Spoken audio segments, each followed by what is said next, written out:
स्थानिक स्वराज्य संस्थांच्या निवडणुका लागल्या आणि महायुतीमधील लपलेला अंतर्गत वाद चव्हाट्यावर यायला सुरुवात झाली। शिंदेंची शिवसेना आणि भाजप यांच्यामधील अंतर्गत कलह सुरुवातीपासूनच लपून राहिलेला नाहीये। नगरपालिका निवडणुकांमध्ये तर या अंतर्गत युद्धाचा भडकाच उडालेला दिसला। या निवडणुकांचं मतदान झालंय तरी सुद्धा आता भाजप आणि शिंदे सेनेमधला वाद काही थांबायचं नाव घेत नाहीये। भाजपमध्ये आता महापालिका निवडणुकांच्या पार्श्वभूमीवर जोरदार इन्कमिंग सुरू आहे। कल्याण डोंबिवलीमध्ये भाजप शिंदे सेनेचे अनेक पदाधिकारी आपल्या गळाला लावताय।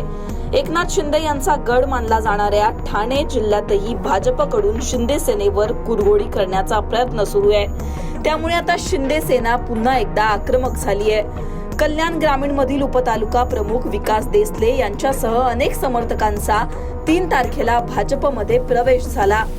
डोंबिवलीतील शिवसेनेचे ज्येष्ठ नेते सदानंद थरवळ यांचे पुत्र अभिजित थरवळ यांचाही अनेक समर्थकांसह भाजपमध्ये प्रवेश झाला।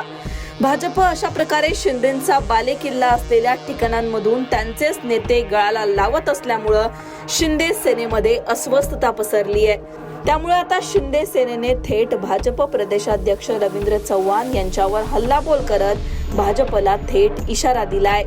शिंदेंच्या शिवसेनेचे मंत्री संजय शिरसाट यांनी भाजपला इशारा देत अशा प्रकारे फाटाफूट होत असेल तर भविष्यात स्वतंत्र निवडणूक लढवावी लागेल असा थेट इशारा दिलाय। संजय शिरसाट नेमकं काय म्हणाले तेही पाहू। महायुतीमध्ये जे ठरवलं गेलं त्याला कल्याण डोंबिवलीमध्ये छेद देण्यात आला। रवींद्र चव्हाण त्यांच्या मर्जीने वागतायत, त्यामुळे त्याचा परिणाम ऍक्शनला रिएक्शन असा होणार आहे। महायुती जी खंबीरपणाने पुढे चालली आहे त्यात मिठाचा खडा टाकण्याचा प्रकार सुरू आहे। रवींद्र चव्हाणांना समज दिली जात नसेल तर उद्या हे प्रकार वाढतील आणि त्याचे दुष्परिणाम महायुतीला भोगावे लागतील। रवींद्र चव्हाण यांनी खरं तर महाराष्ट्र फिरला पाहिजे, परंतु त्यांना कल्याण डोंबिवली या पलीकडे काही दिसत नाहीये। आमच्या कार्यकर्त्यांना डिवचण्याचा प्रयत्न केला गेला तर आम्हालाही त्याच पद्धतीचं उत्तर द्यावं लागेल। सर्वसामान्य जनतेचा महायुतीकडे कल आहे। अशा प्रकारे जर फाटाफूट होत असेल तर भविष्यात स्वतंत्र निवडणूक लढावी लागेल असा थेट इशारा संजय शिरसाट यांनी दिलाय। संजय शिरसाट यांच्या थेट इशाऱ्यानंतर आता कल्याण डोंबिवलीमधील वादग्रस्त अशा पक्ष प्रवेशांवर स्वतः रवींद्र चव्हाण यांनी प्रतिक्रिया दिली आहे। भाजपचे प्रदेशाध्यक्ष रवींद्र चव्हाण नेमकं काय म्हणाले तेही पहा। काही दिवसा अगोदर काही घटनाक्रम असेच होत राहिले की त्या घटनाक्रमांमुळे काही ना काहीतरी विषय पुढे जात राहिले। कालच या संदर्भामध्ये 2 दिवसा अगोदर आदरणीय एकनाथराव शिंदेजी उपमुख्यमंत्री आमचे महायुतीतले नेते आहेत त्यांच्याशी चर्चा झाली आणि त्यांनी या संदर्भामध्ये विषय जे आहेत ते विषय आपण अधिक वाढवू नयेत असं ज्यावेळेला सांगितलं त्यावेळेला मी त्यांना म्हटलं की आपण काय करावं ते लवकरच आम्ही सर्वजण देवेंद्रजी मी आणि ते आम्ही सर्वजण बसणार आहोत। त्यामुळे त्यांनी असं मला सांगितलं की जे घडलं आहे त्यापैकी काही गोष्टींवरती आपण पडदा टाकला पाहिजे।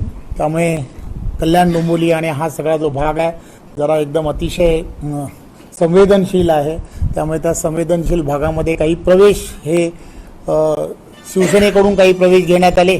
त्यामुळे मग त्या दृष्टिकोनातून भारतीय जनता पार्टीने सुद्धा काही प्रवेश त्या संदर्भात घेतले। काही चर्चा येणाऱ्या काळात करणं हे अपेक्षित आहे। त्यामुळे त्यामध्ये एक युवा नेतृत्व आहे अभिजित थरवळ म्हणून, त्याचा प्रवेश घेतल्यानंतर थोडंसं अधिक त्यामध्ये तीव्रता जाणवली। त्यामुळे असे काही प्रवेश उल्हासनगरमधले असणारे काही प्रवेश, कल्याण डोंबिवलीमधले असणारे शिवसेनेमधले काही प्रवेश, आमचे भारतीय जनता पार्टीमधले असणारे प्रवेश, या सर्व गोष्टींबद्दल थोडेसे आक्षेप सर्व बाजूने दोन्ही बाजूने दिसत आहेत। त्यामुळे त्या संदर्भात वरिष्ठ मंडळी सगळेजण बसतील असं आम्ही सर्वांनी ठरवलंय। या सगळ्या गोष्टींवर पडदा पडला पाहिजे। आम्ही सगळे वरिष्ठ नेते एकत्र बसून यावर चर्चा करू असं जरी रवींद्र चव्हाण म्हणाले असले तरी येणाऱ्या महापालिका निवडणुकांच्या तोंडावर शिंदे आणि भाजपमधील हा सगळा वाद पुढे कोणत्या टोकाला जातो हे आता पाहणं महत्त्वाचं असणार आहे। तुम्हाला यावर काय वाटतं कमेंटमध्ये सांगा। लोकमतला सबस्क्राईब केलं नसेल तर सबस्क्राईब करायला विसरू नका।